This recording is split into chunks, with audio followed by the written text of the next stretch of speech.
yo he buscado una definición del marketing, pero realmente me he encontrado con el hecho de que la definición ha variado con el tiempo. ¿Por qué ha variado? Porque depende del proceso y la forma como se relaciona la civilización, porque esa forma de relacionarse depende mucho de la forma como se adaptan a las exigencias de la época, es decir, del momento, del tiempo y de los recursos con los que también ellos cuentan. Eso hace posible que el marketing cambie completamente. Vamos a ver la primera época y vamos a ver las tres primeras épocas de el marketing, y es una época que transcurrió lentamente, pero fue significativa porque eso. Existen tres etapas. Hay una primera etapa que es la etapa de autosuficiencia, existe otra que es la etapa del intercambio y lo que se llama, lo que yo le llamo la primera revolución del mercado. Ya vamos a ver por qué. En la etapa de autosuficiencia es esa etapa del desarrollo del instinto, pues de superación, supervivencia. Digamos que el descubrimiento más, digamos, el mejor descubrimiento que tuvo el hombre fue la invención del fuego, o no lo inventó, simplemente lo descubrió, porque el fuego existía ya, o el fuego es algo que forma parte de la naturaleza, simplemente que no lo conocía. Eso permitió que ya no se comieran la carne cruda, que simplemente con el fuego, entonces ya empezaran a cocinarla.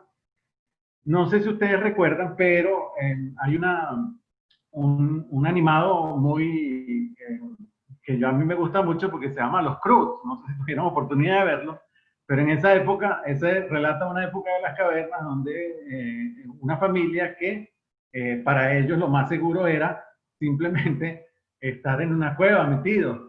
Y cuando iban a comer era como una locura porque ellos se dejaban dominar por el hambre y entonces el hambre los llevaba a ellos a hacer cualquier cantidad de locura.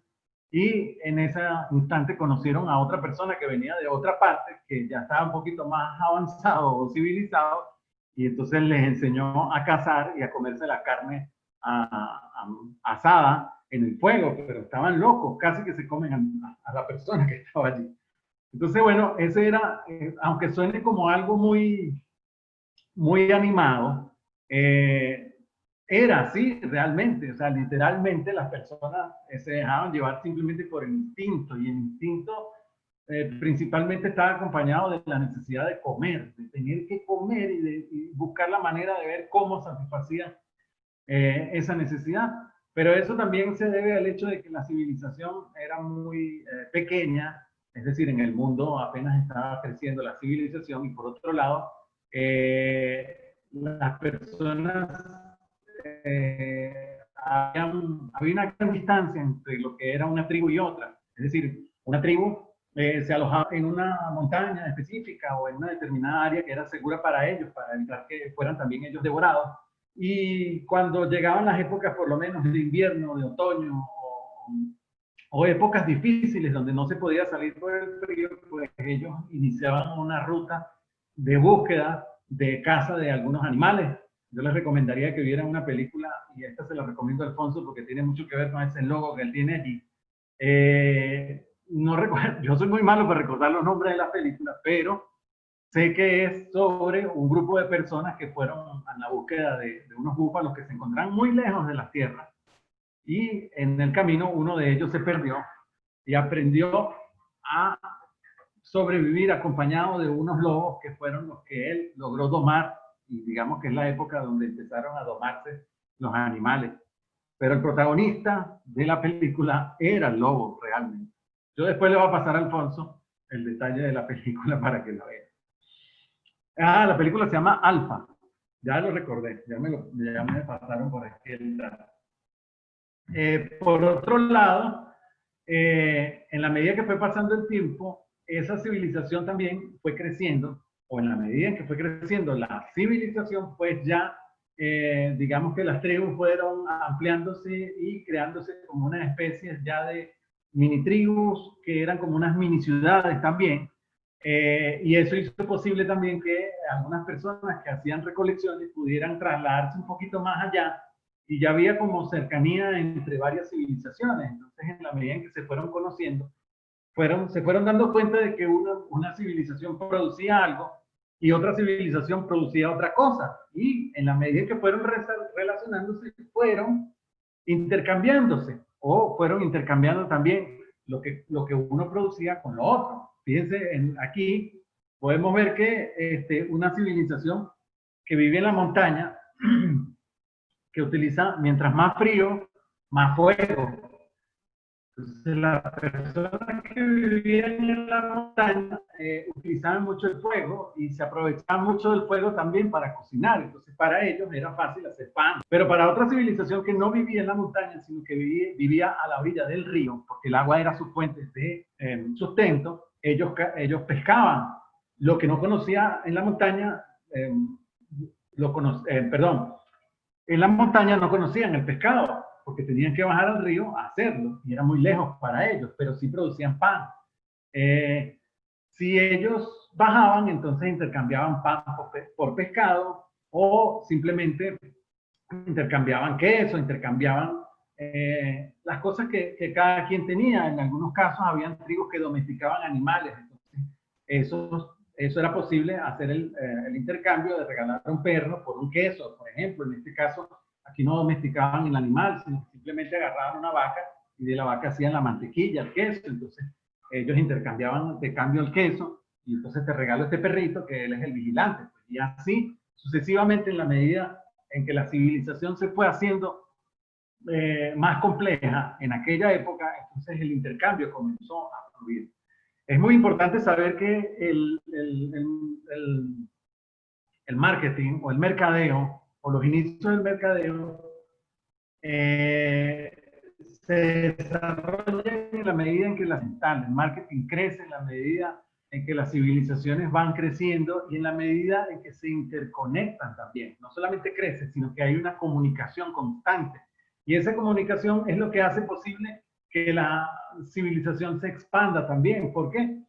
Porque los caminos empiezan a cruzarse. Es decir, una persona de una determinada tribu viaja constantemente, se acerca a las civilizaciones que conoce, intercambia productos y se devuelve para su ciudad natal. Esta persona marcó un antes y un después en el marketing digital, porque él dijo que todo era posible hacerlo a través del computador. Ustedes ven esta computadora que está aquí. Esta es la computadora que más impactó en aquel tiempo. Era tan poderosa, que fue vendida en masa. Esa es la famosa Macintosh de Apple. Es la primera computadora que revolucionó el mercado. Y seguido de eso, ustedes ven por aquí, este es el primer software en masa también vendido, que se llama Microsoft, que lo conocemos y lo tenemos hoy en día también, de la empresa Microsoft de Bill Gates. Pero digamos que Microsoft fue el software que más, ese fue el software que más pegó, porque Apple también tenía su propio software, solo que, bueno, a la gente le gustaba el computador, pero Bill Gates fue más vivo y sacó un software mucho más avanzado en este sentido. Si usted no está en Google, no existe en ningún tipo de marketing digital que usted quiera hacer. Mejor dicho, ningún tipo de marketing. Va a tener que irse a un pueblo, será a vender no sé qué cosa, porque el señor Google es el que dice, si yo decido, usted comercializa. Pero tampoco es que él es agresivo, él simplemente hace posible de que a través de Google pueda existir un marketing competitivo. ¿Cómo es competitivo? Bueno, que si yo tengo un producto único o un servicio único y lo comercializo a través de mi página web, Google hace posible de que otra persona no copie tu producto. ¿Cómo hace posible eso? No te incluyo en los motores de búsqueda. ¿Por qué? Porque te estás robando la idea de esa página web, te estás robando las imágenes, te estás copiando, estás haciendo copy-paste de lo que él dice. Y él está muy pendiente. Él está muy pendiente porque él tiene unos algoritmos increíbles, increíbles, cómo detecta que tú te estás copiando de otra página web. La única forma de que tú puedas funcionar con el mismo tipo de servicios que tú prestas es a través de un marketing colaborativo, es decir, que tú lo cites a él a través de un enlace y digas, bueno, yo vendo zapatos rojos para este tipo de personas, no sé, lo vendo para personas que, no sé, para un arquero de fútbol que calza 48, porque yo vendo exclusivamente zapatos para arqueros. pero son tan de buena calidad, que son de la misma forma como lo fabrica Adidas, que no hace zapatos para arqueros, sino para futbolistas en general, pues en ese sentido. Entonces yo estoy colaborando con él y Google se da cuenta, tú lo estás ayudando a él, entonces yo te incluyo en los motores de búsqueda. ¿Qué les parece eso? Así trabaja Google. ¿Quién no tiene Instagram? ¿Quién no ha hecho una transacción en PayPal? ¿Qué es lo que estamos haciendo? Comunicándonos por Zoom. ¿Quién no ha comprado en Amazon? Por Dios. ¿Y quién no se ha subido a ese espectacular vehículo que cuando uno lo llama, con solo abrir su teléfono, llega como si fuese una limusina, que es el Uber? ¿Quién no se ha subido a un taxi como Uber? Entonces, fíjense ustedes que todo se hace por la red. Todo se hace ya por internet. Esto de la pandemia, la gente, ¿qué vamos a hacer con nuestras vidas? Que no sé qué. Para los que nosotros nos dedicamos al marketing digital, eso no fue ningún problema. Más bien nos frotamos los brazos. Ahora qué, mira lo que viene. Ahora todas las empresas se están reinventando. Ahora todos comercializan. Netflix aumentó, Amazon aumentó su capacidad al 30%.